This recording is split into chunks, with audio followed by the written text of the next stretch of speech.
शेवगा म्हणजे मोरिंगा पाल्याची शेती कशी सुरू करावी?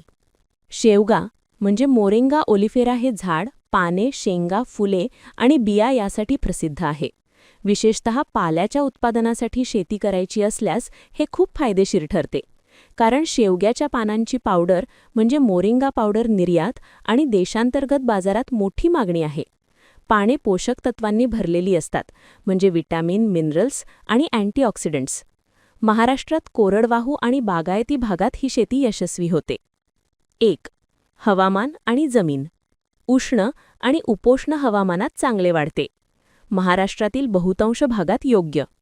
जमीन चांगला निचरा होणारी हलकी ते मध्यम जमीन म्हणजे लाल किंवा काळी माती. pH 6.0 ते 7.5 आदर्श. पाणी साचू नये, दुष्काळ सहन करू शकते.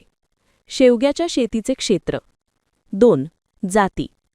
पाल्याच्या उत्पादनासाठी वलयपट्टी, PKM1 आणि PKM2 या वार्षिक जाती उत्तम. या जलद वाढतात आणि भरपूर पाणी देतात. इतर ODC3 म्हणजे ड्वार्फ व्हरायटी छोट्या क्षेत्रासाठी. देशी जातीही चालतात, पण व्यावसायिकासाठी PKM किंवा वलयपट्टी चांगली. 3. लागवड पद्धती. पाल्यासाठी विशेष. अंतर. पाण्यांसाठी सघन लागवड 2x0.1 मीटर किंवा 1.5x0.1 मीटर म्हणजे एकरी 10,000 प्लस झाडे. शेंगांसाठी 2.5x2.5 मीटर.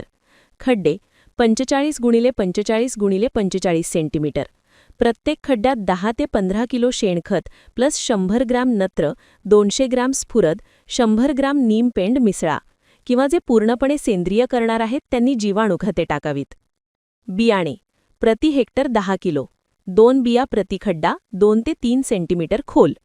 वेळ जून-जुलै म्हणजे पावसाळा सुरू झाल्यावर. रोपे तयार करूनही लावता येतात. कलमे चांगल्या जातीचे फाटे कलम वापरा. 4. खत आणि पाणी व्यवस्थापन.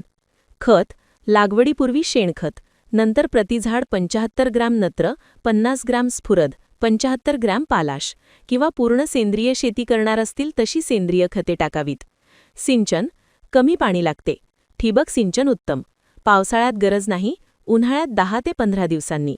छाटणी पाण्यांसाठी झाड 1.5 ते 2 मीटर उंच झाल्यावर छाटणी करा. यामुळे नवीन फांद्या आणि पाने येतात. दर 2 ते 3 महिन्यांनी कापणी. 5. कापणी आणि उत्पादन. पाने लागवडीनंतर 2 ते 3 महिने म्हणजे उंची 1.5 ते 2 मीटर झाल्यावर. दर 45 ते 60 दिवसांनी कापणी. उत्पादन एकरी 8 ते 10 टन ताजी पाने, वाळलेली 1 ते 2 टन. पावडर बनवल्यास जास्त नफा, ₹800 पर केजी. पाने वाळवून पावडर बनवा, 3 वर्ष टिकते. 6. कीड आणि रोग. मुख्य गांढूळ कीड, बुरशी. नीम आधारित फवारणी करा. मासिक बुरशीनाशक फवारणी करा. 7. खर्च आणि नफा. पहिल्या वर्षी खर्च ₹50,000 ते 70,000 एकरी, बियाणे, मजुरी, खत. उत्पन्न पानांपासून ₹2 ते 5 लाख एकरी, पावडर विक्रीने जास्त. शेंगा प्लस पाने मिळून अधिक. बाजार स्थानिक प्लस निर्यात, मोरिंगा पावडरची जागतिक मागणी. स्थानिक कृषी विभाग किंवा कृषी विद्यापीठाकडून बियाणे आणि मार्गदर्शन घ्या. सेंद्रिय पद्धतीने कराल तर जास्त भाव मिळेल. ही शेती कमी खर्चात आणि कमी पाण्यात यशस्वी होते. सुरुवात छोट्या क्षेत्रात करून अनुभव घ्या.